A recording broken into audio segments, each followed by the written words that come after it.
Alright, we're back at it again with an upper body day. Nothing ever happens. Nothing bad ever happens. Fuck. Clone Eye. That's such a funny show. Fuck. Off topic. So, I'm gonna get on topic. What's gonna happen? Maybe. Seems like let me explain something. Because there's gonna be a little changes, a little shit here and there. So, sounds like my dad is gonna start training with me. So, what's gonna happen is there's most likely gonna be a lot more blur in my video because I don't think he wants to be fucking on the internet. So, what's gonna happen is we're gonna blur him out. And these car talks are most likely to get migrated to after work instead of after the gym. So you're going to get a lot of more rambling than I already do after the gym. It's going to be not much about the workout, which is whatever. It's probably going to be more thoughts on my mind. But that's kind of the big thing that's going to probably start happening. I don't know about posing. I don't know if that's going to change yet. We'll have to find out next leg day. See if my pa trains with me or not that day. So we're going to see. But from what it's sounding like, he wants to start going to the gym my next workout. So which will be a leg day. I don't know about the whole posing thing. Just letting you know. But that's really the biggest changes that's going to be happening about these fucking videos. Is I'm going to still film. I'm just going to talk and be like, hey, I film my workouts, blah, blah, blah. But that's what I'm going to tell them, stuff like that. But that's going to be the biggest changes where when I do car talks or when I do these little voiceover things, instead of them being right after my workout, when like the workout's kind of on my mind, it's gonna be right after work when I'm trying to figure out what I'm going to do that day. So we'll see. Back to your scheduled program of whatever the fuck this is. It was a fun workout, I'm not gonna lie. Genuinely excited about my workout. 1, I'm looking better. 2, I'm getting stronger. 3, it's fun. That's all that matters to me. Well, the other 2 are very important. Looking good, getting bigger, getting stronger, stuff like that. But enjoyment should be priority number 1 for you guys and me in general. Because if you can't enjoy your workout,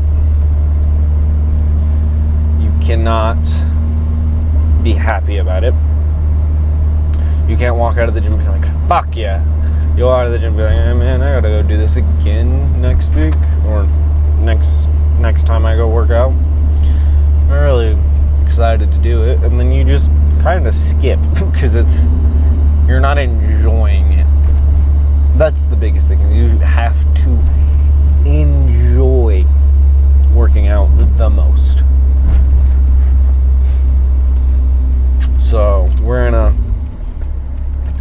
find out how different an enjoying workout and a non-enjoyment workout is. So, but I enjoyed this fucking workout a lot. It was so fun. I moved some weight.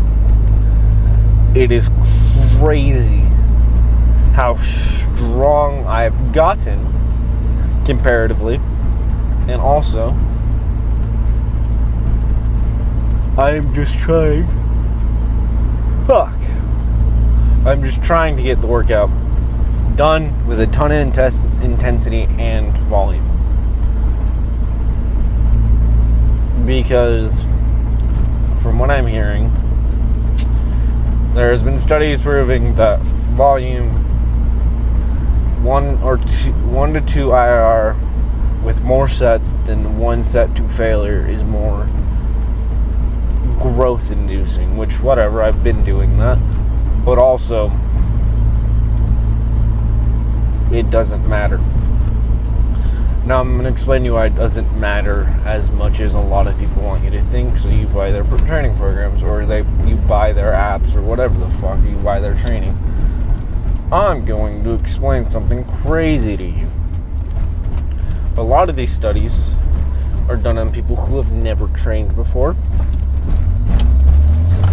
And a lot of these studies have contradicting notes when you read them. And then there's sometimes a study that comes out that says this study's wrong. Because we're in the height of science-based lifting, reading studies and stuff like that, getting more informed on how to train, how to properly stay away from being injured, why it's important to not get injured as often as some people think. I am not going to lie to you. The studies that apply in real life are the ones that have the most profound use case. Meaning, people have already been doing these for years, but now there is a scientific study backing up these people that have been saying it for years. There's people that have been saying, control the eccentric. That is where the most growth happens. And that's been said for years. They say squeeze and stretch. I've been hearing that since I was a wee lad. So it's not a huge surprise that there was a study that came out saying the stretch position creates the most out of the growth. Meaning if you have control and you sit in a deep stretch and then mindfully push out, not explosively, like mindfully push out and then be explosive, it's not a big surprise that there are studies proving that the whole squeeze and stretch thing is good. But there is a study that confused me the most, actually. Was a study by Jeff Nippard, who did full range of motion versus just the bottom third of the weight of the bottom third of the rep. The crazy thing is, they didn't actually standardize that as well as they could have, because muscle is gained through time under tension, not reps. It is how much time can you spend under a certain amount of load. And that's the biggest factor of muscle growth, because when the longer you spend under a heavy weight, the thicker your bones get, and the more likely your muscles are to grow because they are under tension. And tension creates muscle because mechanical tension. Mechanical tension is, well, how hard your muscles have to pull to move a weight. And your brain doesn't know how much weight you're moving. Subconsciously, it has no idea. So it doesn't matter what weight you use, as long as you put yourself in a stable position with a really hard hold. And the hold is that beginning portion of the movement. The reason I say they didn't standardize it as much as best as possible is because they did match the reps, not match the amount of time under tension, which I don't know how much more beneficial that would have been, because they saw no significant change between full reps in the bottom third.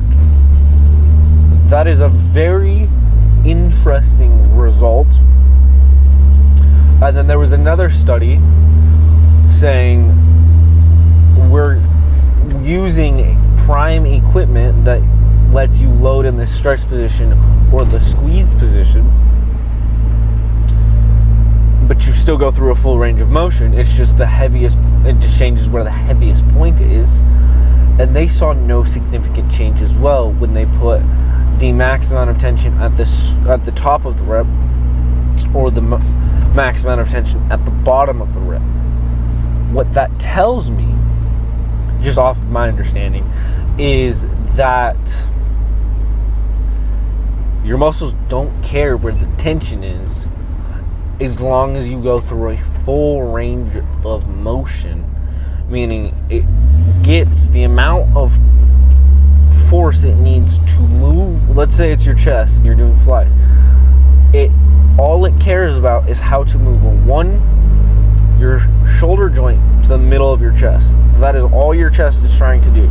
That is all it does. It pulls your shoulder joint to the middle of your chest. That is all it does. So why does this matter? Well, the reason it matters is because all you have to tell people is do full range of motion and you'll get big. But that's been said for years. It's only solidifying that when you have multiple amounts of anecdotal evidence, and then you have a scientific study on top of the anecdotal evidence, it's almost like we were right. And it's just becoming a full circle.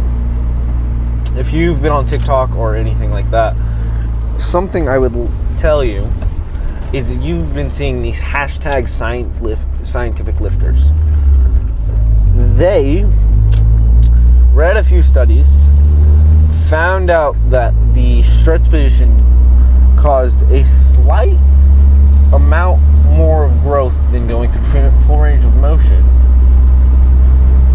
and decided that I'm going to go and only do stretch and see how much muscle I grow. Well, that's cool. That's amazing. As long as you continue to do the workout, well, I don't care. And then there are some people who took it too far and started trying to limit like any type of factor that isn't the muscle working. Problem is, when you try and do that, you actually create instability. Why you create instability is because your stabilizing muscles are being trapped and unable to move, meaning it's awkward for your body to start moving the weight because all of the muscles that usually are used to stabilize for the movement are taken away. So what does your body do? It figures out how to move again. Your body does not care if it is under a restriction. It'll figure out how to move because you're telling it to.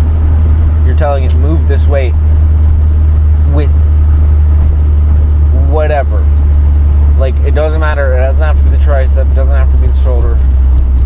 Like, if I'm trying to isolate my triceps and I start moving weight that my triceps can't fully move by itself, I shrug down and then move it, meaning I'm giving myself a little bit of momentum.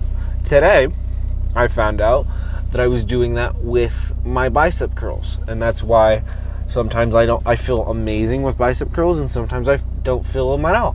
It's because I'm using more momentum than I should be, because I'm moving weight that my biceps can't move by themselves.